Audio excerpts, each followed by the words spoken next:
¿Qué tal, queridos amigos? Pobre Andrés, tan lejos de Dios y tan cerca de la dictadura. Todavía nos quedan muchos ecos de lo que vivimos el pasado 1 de diciembre. Por cierto, el día 2 por la mañana no dejó de dar su mañanera, como si no hubiera sido suficiente la cantidad de barbaridades que apuntó el pasado miércoles, que no alcanzan a analizarse debidamente en este espacio tan pequeño que tenemos. Sin embargo, podemos decir muchas cosas. Podemos decir, por ejemplo, que en cámaras se vio claramente cómo mientras hablaba López Obrador y daba cifras y cifras y cifras, atrás de él tenían una conversación muy, pero muy locuaz. El nuevo secretario de Gobernación tabasqueño como López Obrador, Adán Augusto López Hernández, con el general secretario Luis Crescencio Sandoval. Estaban felices, exultantes. Por cierto, nunca habíamos visto sonreír de tal modo a un secretario de la Defensa. Estaba con sonrisa de oreja a oreja, quizá porque ya había logrado ser el primer general en funciones de secretario de la Defensa en asumirse miembro de un partido político, en este caso Morena, y sumarse a los proyectos de la Cuarta Transformación para vergüenza de sus mandos, de los mandos inferiores. Ha sido muy triste el papel del ejército en todo este lapso. Pero bueno, y al lado, después de que estaba una silla en medio vacía, porque nunca se sentó López Obrador en ella, pero se supone que era la que correspondía al honorable presidente de la República, del otro lado estaba en primer sitio la esposa del señor López Obrador, Beatriz Gutiérrez Müller. Por cierto, sigo insistiendo que ojalá nos mostraran la fotografía, alguna foto de la boda de Beatriz con Andrés, porque nunca la hemos visto. Y esto pues hace como que sospechosa esta trama del matrimonio hace ya 3 lustros, casi 3 lustros, de esta pareja presidencial. Bueno, y ella no se aguantaba y estaba totalmente distraída en una conversación muy coloquial con el secretario de Marina, José Rafael Ojeda Durán, el almirante. Estaban plática y mientras López Obrador hablaba y hablaba, y además pues flanqueado por un lado por Marcelo Ebrard, el canciller, y por el otro lado por la jefa de gobierno Claudia Sheinbaum, que evidentemente ya están en campaña. Por cierto, ya se publicó una encuesta en la que se señala a Marcelo Ebrard como el favorito a ganar en esta justa presidencial, pero en etapa todavía de conformación.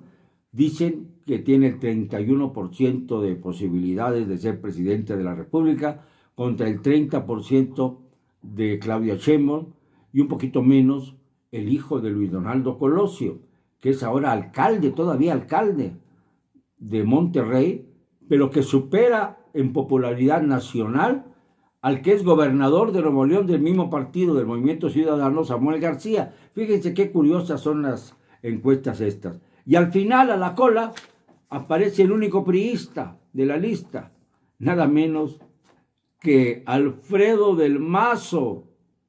Pero ¿de verdad habrá alguna gente con criterio que pueda pensar que este junior, poco hombre y miserable, pueda ser presidente de la República? Y lo de poco hombre no lo digo por sus preferencias sexuales, no es por ahí. Lo digo por la falta de varonía con la que ha enfrentado la conflictiva del Estado de México. Eso es aparte. Bueno, y no se dieron cuenta de todo lo que pasó. Voy a desmenuzar 2 aspectos interesantes. El previo. Solo de Tlaxcala, que es donde yo tengo aquí mi residencia, lo digo abiertamente porque no le temo a nadie, aquí en Tlaxcala, puedo atestiguar con números precisos que salieron de aquí 35 camiones del Sindicato Nacional de Trabajadores de la Educación con 40 pasajeros cada uno de ellos. Es decir que el número de maestros, Tlaxcala aportó 1,400 maestros para la enorme manifestación, los acarreados. Los pasearon por toda la ciudad.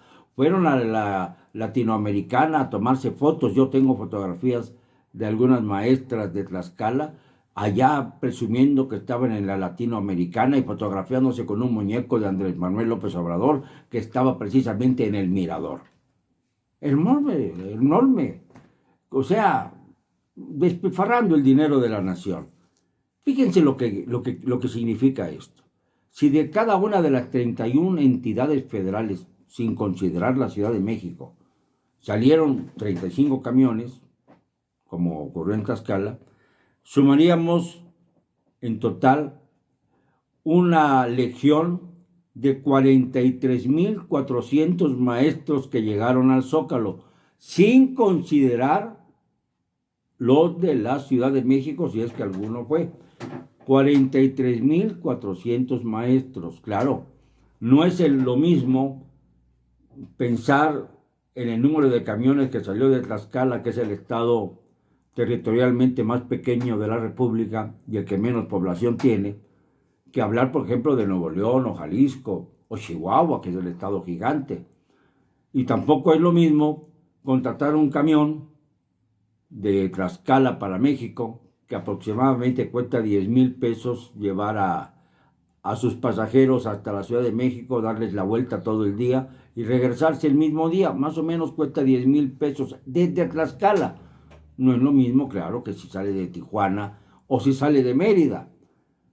Y claro que no es lo mismo la población de Tlaxcala que la población de Jalisco, de Zapopan, en su conurbación con Guadalajara.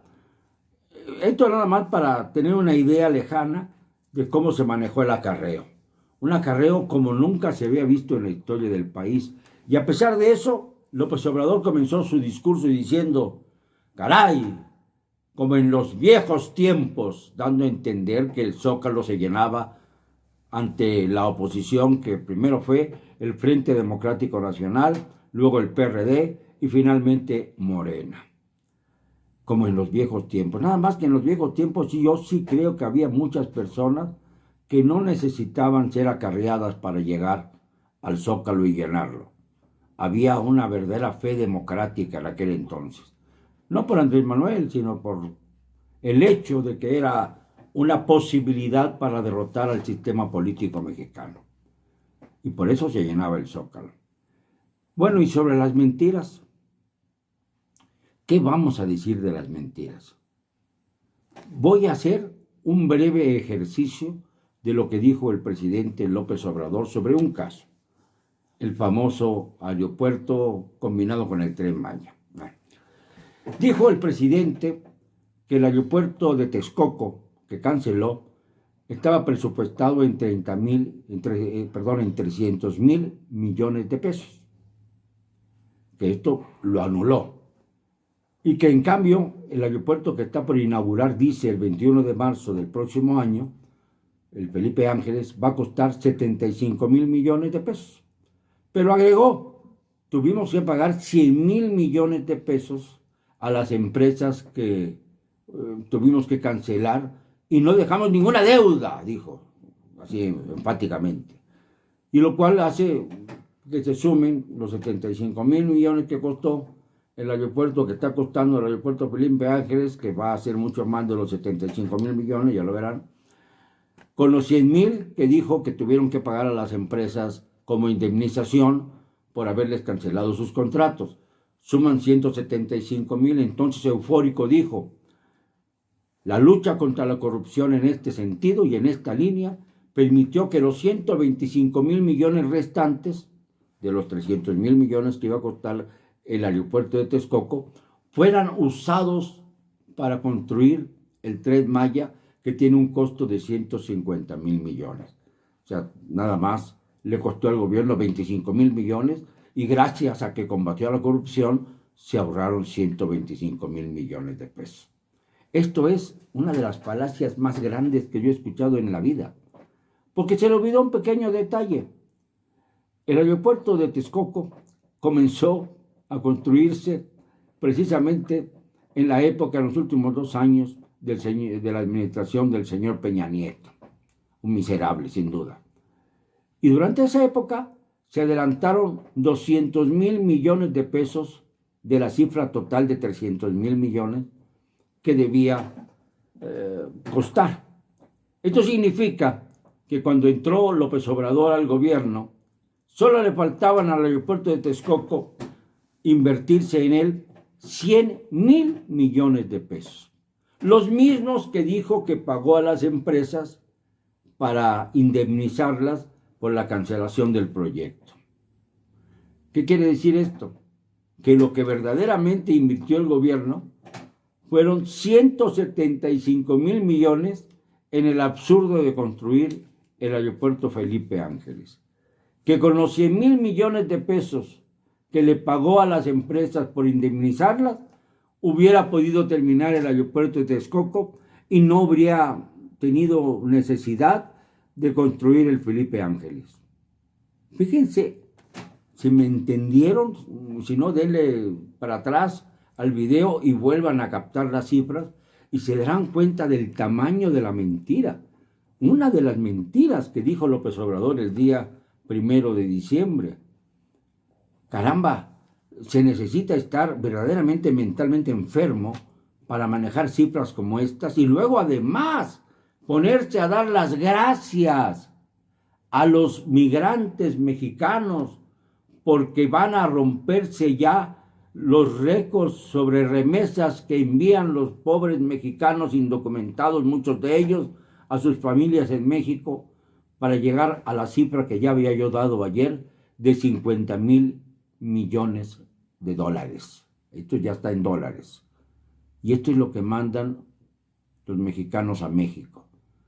Y esta que es la miseria, la economía de la miseria, la economía de aquellos que tienen que salir de su patria, como decía López Mateos, para pedir patria prestada y tratar de ganar lo que no pueden darles en su patria, oportunidades de trabajo sobre todo.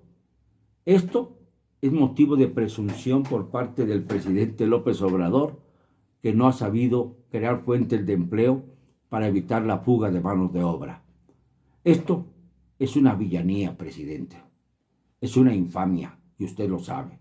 Presumir por las remesas que además pasan por las manos de uno de sus socios más ruines, como es Ricardo Salinas Pliego, que es el que cobra comisiones cuando se envían las remesas y cuando llegan las remesas.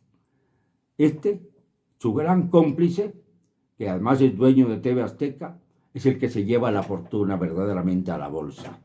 Y usted presume por los 50,000 millones de dólares que no genera el gobierno mexicano, que no genera la productividad de México, sino que generan aquellos infelices que tienen que hacer un verdadero calvario para llegar a sus fuentes de trabajo en los Estados Unidos y sacrificarse por sus familias, enviando lo más que pueden a nuestro país. ¿Y esto es motivo de festejo, López Obrador? No sea usted miserable, no sea usted ruin, no sea usted mentiroso. Lo que vimos el pasado 1 de diciembre es toda una crónica de una muerte anunciada, como diría García Márquez. La muerte de un país que tuvo alguna vez esperanza y que ahora solo tiene un futuro que parece devastador. Un futuro que solo puede cambiarse si los mexicanos nos ponemos de pie y logramos la hazaña de revocarle el mandato a López Obrador. Piénsenlo un poco. ¿O quieren seguir escuchando mentiras? ¿O quieren seguir escuchando palabrerías huecas todos los días para engañar a la población ignorante, inculta y marginada? Lo siento, no me van a callar. Y lo digo y siempre, con cero cobardía.